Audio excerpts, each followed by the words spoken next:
তো মজার ভিডিও করি, সিরিয়াস কথাবার্তাই তো সবসময় বলি। আমার ইয়েতে ভিডিওর নিচে কমেন্ট এসছে, মা মেয়ের সাজ দেখে মনে হয় ওরা ছেলের জন্য কানাকাটি করছে, সেই সুরাটের সেই মন্দিরের ব্লগটা। ভাই একটা কথা আমি তোমাদের জিজ্ঞেস করি, ছেলের জন্য মন খারাপ হলে মাকে কি করতে হয়? ছেঁড়াখোনা জামা কাপড় পরে ভিখিরির মতো থাকতে হয়? যে রাঁধে সে কি চুল বাঁধে না গো? হ্যাঁ, আমরা তো রান্নাবাটি করি, ঘর ঝাড় দিই, বাসন মাজি, কাপড় কাচি, সব কাজই আমরা করি মেয়েরা। তা আমরা সাজিগুজি না? বাচ্চার জন্য মনে কষ্ট হলে কি করতে হয়? যে রাঁধে সে কি চুল বাঁধে না? একটা কথা বলো তো। আজকে তো দেখলে বুড়ি নাচছে, তাহলে তোমরা বলো যে নাতির জন্য সে কিছু করার লায়ক নয়, তার মনের মধ্যে নাতির জন্য কোনো রকম প্রেম নেই, কারণ সে তো নাচছে। মানে তোমাদের কি অদ্ভুত যুক্তি! আসানসোলে কেউ গেল উড়ে উড়ে সেটা ভুলে যাও, কেউ পাঁচানি নিয়ে তারাপীঠে গেল সেটা ভুলে যাও, আর 24 জায়গায় ফোকলার ছায়া খুঁজে বেড়াও। ফ্রেন্ডস, গত 1 বছর ধরে এই চ্যানেলটা খুলে প্রথমে একটি নির্যাতিতা মেয়ের লড়াইয়ে তার সাথে দাঁড়াবার চেষ্টা করেছিলাম, দাঁড়িয়েছিলাম। এখন আমি একটি নির্যাতিতা মার পাশে দাঁড়িয়ে আছি, বুঝতে পারছো তো? 1 বছর ধরে মুখ দিয়ে কন্টিনিউ ধর্ষণ করা হচ্ছে এই মহিলাকে। একটা জিনিস দেখো, আজও রণদীপ্ত বাবুর ছায়া খুঁজে বেড়ানো হচ্ছে, কিন্তু ওদিকে ওই লোকটার ঘরেও যে কেউ আছে, এরা নিজেরা লাইভ করে মাঝে মাঝে স্বীকার করছে, মাঝে মাঝে চাপা দিচ্ছে। কখনো বলছে আগেই তো বলেছিলাম একজন পিএ আসবে, আর কখনো বলা হচ্ছে হ্যাঁ সে তার হোম টিউটার, বাচ্চার হোম টিউটার। বাচ্চা অনেক দিন ধরে আসছে, অনেক দিন ধরে স্কুল যাচ্ছে, কিন্তু হঠাৎ করে মাম্মাম বলতে শুরু করলো। বাচ্চা নাকি আজকে এক জায়গায় ব্লগে বলেছে আমার বাড়ি ফিরতে ভালো লাগছে না, আমার স্ট্রং ইন্টেনশন বলছে, আমার স্ট্রং ইনটিউশন বলছে যে ওই প্যাঁচানিকে বাচ্চাটির পছন্দ হচ্ছে না। বুঝতে পারছো তো? নিজের মার সাবস্টিটিউট কি হয়? ব্লগারটি প্রথম থেকেই বাচ্চার জীবন থেকে মাকে মুছে দেওয়ার চেষ্টা করছে, ফ্যামিলি ট্রি থেকে মাকে উড়িয়ে দিয়েছে। এর ব্লগার বোন এসেও বলেছিল, কথাটা সত্যি প্রমাণিত হলো। এ একটা জায়গায় গিয়ে বলছে মাম্মি নেই হ্যাঁ, এবং তার সঙ্গে একজন বয়স্ক মহিলা পর্যন্ত সাথ দিচ্ছে। তার মানে মহিলারাই মহিলাদের প্রতি ইনসেনসিটিভ এবং মহিলাদের দুশ্মন। তাহলে বুঝতেই পারছো। আচ্ছা, আমি এখন ধানবান্তে শিবের গীত গাইছি না। আজকে এখানে আমরা দেখতে পাচ্ছি একটি বাচ্চা মায়ের লড়াই, একটি বাচ্চার মায়ের লড়াই, ঠিক আছে? বাচ্চাটির জন্যে কাছে পাওয়ার জন্য একটি মা লড়াই করছে, যার ফল কিন্তু হয়নি। 1 বছর হয়ে গেল। প্রথম লিগাল টিম তবু কিছু কাজ দেখিয়েছিল, দ্বিতীয় লিগাল টিম পক্কা, শুধু ব্যাংক কোথাও যাওয়া আসাটা আমরা দেখতে পাচ্ছি, কোনো কাজ হয়নি। আচ্ছা, এইটাকে রিলেট করে আমি আর একটা কথা বলতে চাই। তোমাদের কিছুদিন আগে একটা ঘটনা বলেছিলাম, প্রখ্যাত পরিচালক অরিন্দম শীল, ওনার কথা। আমি একটু আগেই একটা মুভি দেখছিলাম, ব্যোমকেশ বক্সির মুভি, আবির চ্যাটার্জি অভিনীত এবং সোহিনী উনিও ছিলেন। তার পরিচালক কিন্তু অরিন্দম শীল। উনি একজন প্রখ্যাত পরিচালক, 2-4টা জায়গায় ওনাকে সিনেমাতেও দেখেছি। আচ্ছা, এই অরিন্দম শীলের বিরুদ্ধে অভিযোগ ছিল যে উনি দৃশ্য বোঝাতে গিয়ে একটি অভিনেত্রীকে গালে এখানে কিস করেন। মানে দৃশ্যটি বোঝাতে গিয়ে উনি অভিনেত্রীকে কোলের মধ্যে বসতে পারেন এবং আবেগতাড়িত হয়ে এখানে কিস করেন। অভিনেত্রীটি নিজের জন্য লড়াই করছেন, কিন্তু কত দূর সে গেছে দেখো। হ্যাঁ, লিগাল কেসে টাইম লাগে, যেটা টিনার ক্ষেত্রেও হচ্ছে, কিন্তু আমার বক্তব্য হচ্ছে লিগাল কেসে টাইম লাগে সেটা আমি জানি, কিন্তু লিগাল কেসটা হলে তো টাইম লাগবে। শুধুই আইওয়াস দিলে তো মানবো না, না। এই অভিনেত্রীর ব্যাপারটা শোনো। অভিনেত্রীর সঙ্গে এই ঘটনাটি ঘটে 24শে এপ্রিল, বুঝতে পারছো? উনি অভিযোগ দায়ের করেন জুন মাসে, এবং তারপরে কি কি করেন নিজের জন্য, উনি কতটা লড়াই করেন। প্রথমে উনি মহিলা কমিশনের কাছে যান, জাতীয় মহিলা কমিশনের কাছে। তারপরে ডিরেক্টরস গিল্ড সেটা শোনে, এবং শুনেই অনির্দিষ্টকালের জন্যে ওই পরিচালককে অরিন্দম শীলকে ওনারা ব্যান করে দেন। বুঝতে পারছো? তার মানে কাজ করলে কাজ হয়। 50 জায়গায় চিঠি চাপাটি করা হয়েছে, কোথাও থেকে কোনো আনসার এলো না।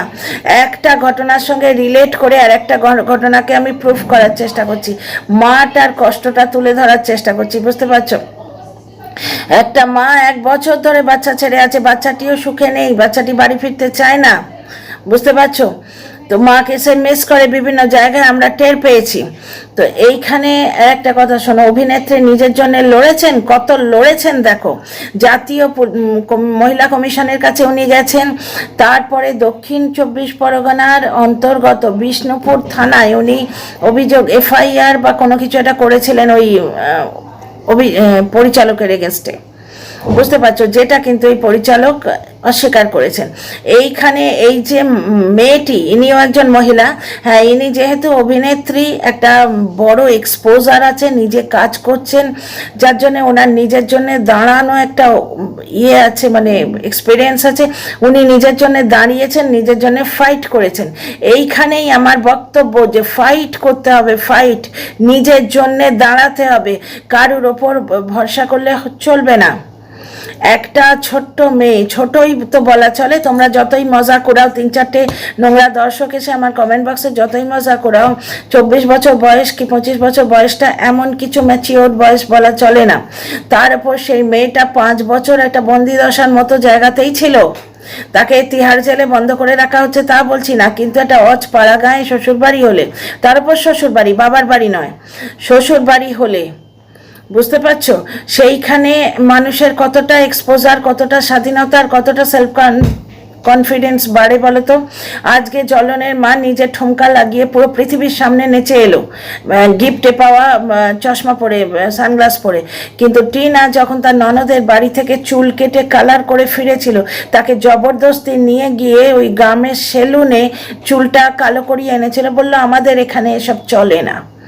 নিজের শখটি পুরো করছে, অথচ বাচ্চা ছেলের বউটির ক্ষেত্রে মানে আচ্ছা একবার করে ফেলেছে সেটা থাক না, তাকে সঙ্গে করে নিয়ে গিয়ে গ্রামের কোনো একটা জায়গায় নিয়ে গিয়ে চুলটা কালার করিয়ে এনেছিল, মানে কালো করিয়ে এনেছিল, অথচ নিজে কিন্তু বুড়ো বয়সে ঠুমকা লাগাতে ভুলছে না।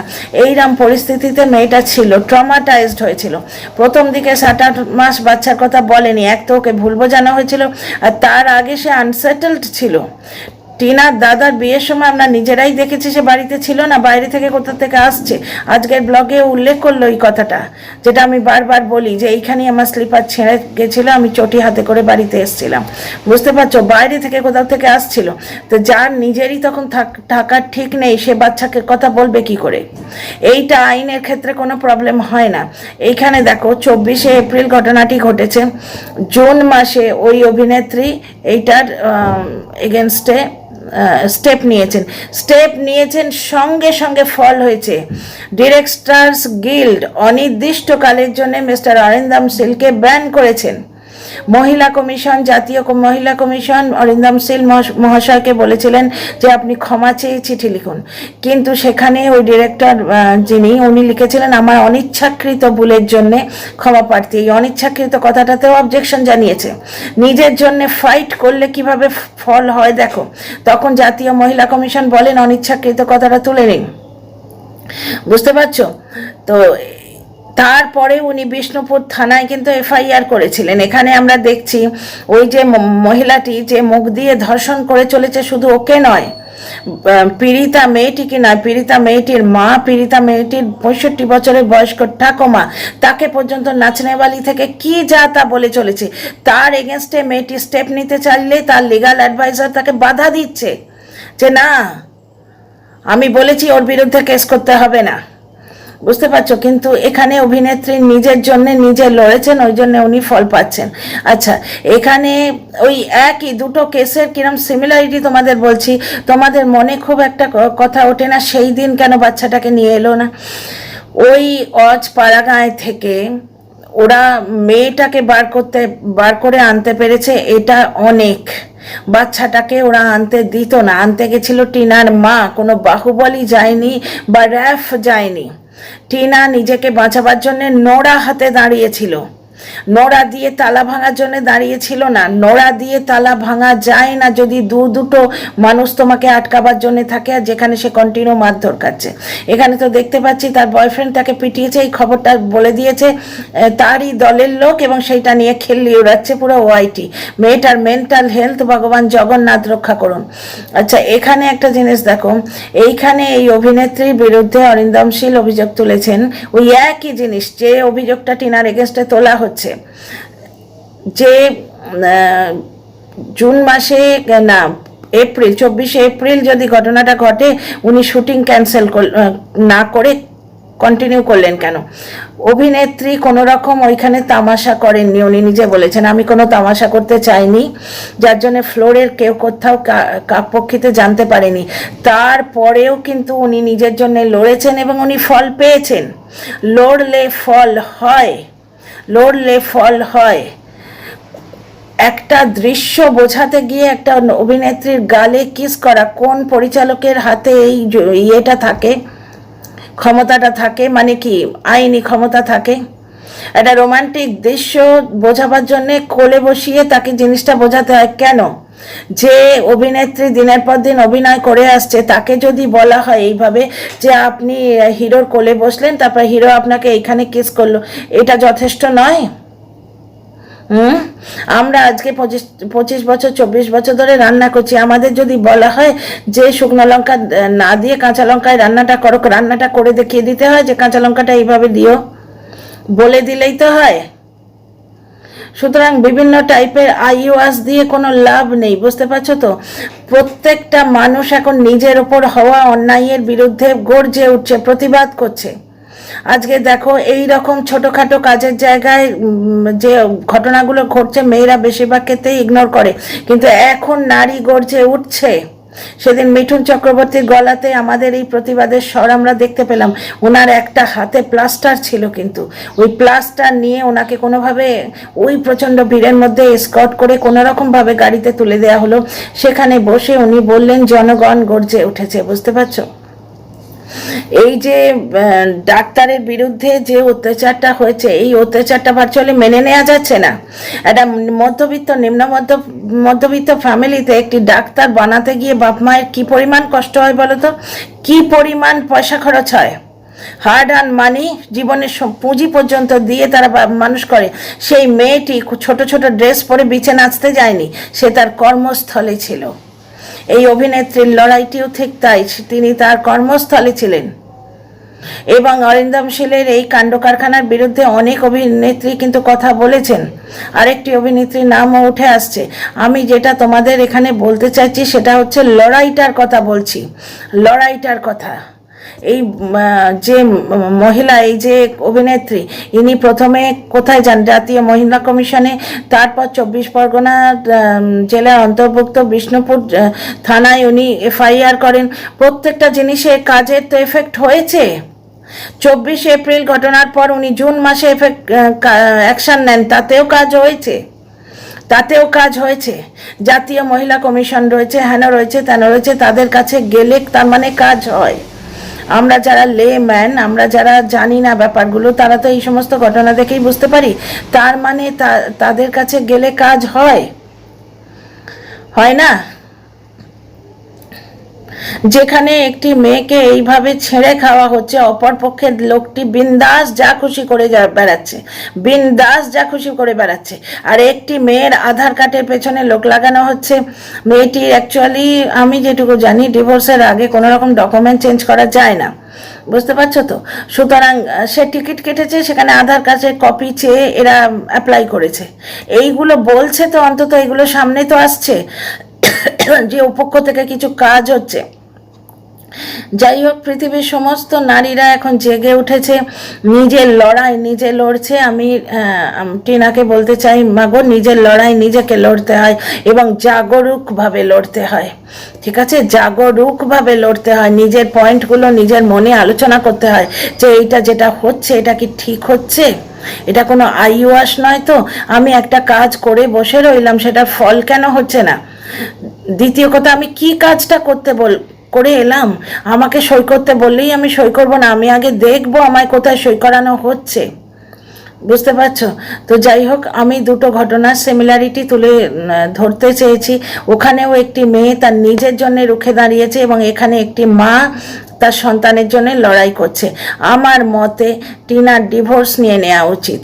টিনার ডিভোর্স নিয়ে নিলে টিনাকে এই যে স্টক করা, কারণ টিনাকে বাঁচাবার যখন কেউ নেই, ওদিকে লোকটা আসানসোলে গেল, পেঁচানি নিয়ে রইল, যা খুশি সে করে যাচ্ছে, তাকে এ তরফ থেকে স্টক করাটা খুব একটা ভালো কাজ নয়, ওটা ক্রিমিনাল অফেন্স। আমি স্টক করার কথা বলছি না, মানে আমি বলছি এ তরফ থেকে তাকে অ্যাটাক করার কোনো রকম কোনো প্রচেষ্টা নেই বা কেউ নেই। যে এখানে যেমন বলা হচ্ছে যে আমরা দেখবো যে দীপ্তবাবুর সঙ্গে আছে কিনা ডিভোর্সের আগে, এ তরফ থেকেও তো ওই জিনিসটা করা যেত, যে প্যাঁচানির সঙ্গে সে আছে কিনা আমরা দেখবো। তাহলে তো লোকটা এরম বুক চিতিয়ে যা করবো বেশ করবো এইরকম অ্যাটিটিউড নিয়ে ঘুরে বেড়াতে পারতো না। বুঝতে পারছো তো? সেইটা জিনিসটা টিনাকে যখন প্রোটেক্ট করার কেউ নেই, টিনার উচিত এখন ডিভোর্স নিয়ে আলাদা হয়ে যাও। আর ছেলের জন্য সারা জীবন দরকার হলে সারা জীবন লড়ো। যে বাহানা দেবে যে এই জন্য আমি করতে পারছি না তাকে বাদ দাও। যে বলবে যে হ্যাঁ তুমি এইগুলো করেছো তা সত্ত্বেও আমি তোমার কাজটা করে দেবো, তার হাত ধরো।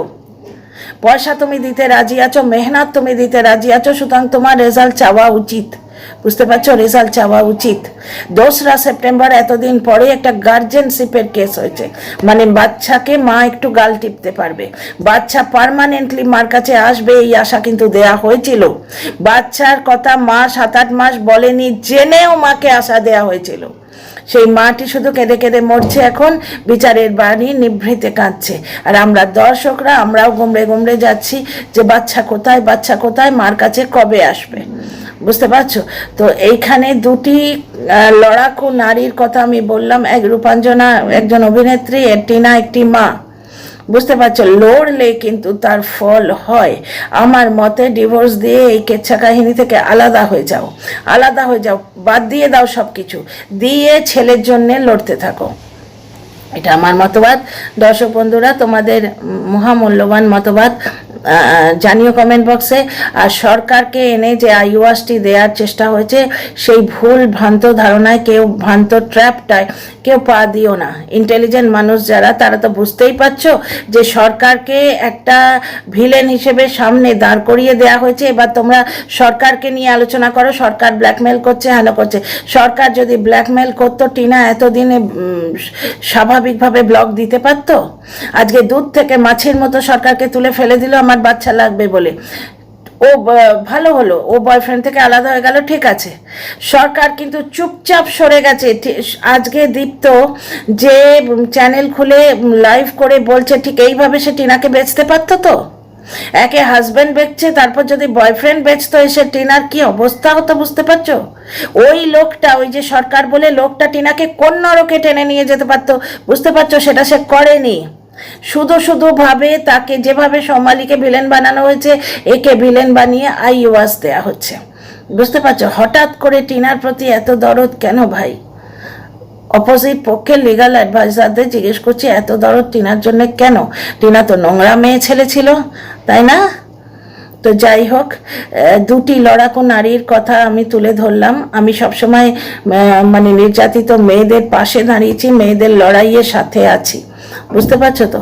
তো লড়লে ফল হয়, কিভাবে লড়তে হয় বিভিন্ন এক্সাম্পল তোমাদের সামনে তুলে ধরবো বারবার। তো তোমাদের মূল্যবান কমেন্ট বক্সে জানিও।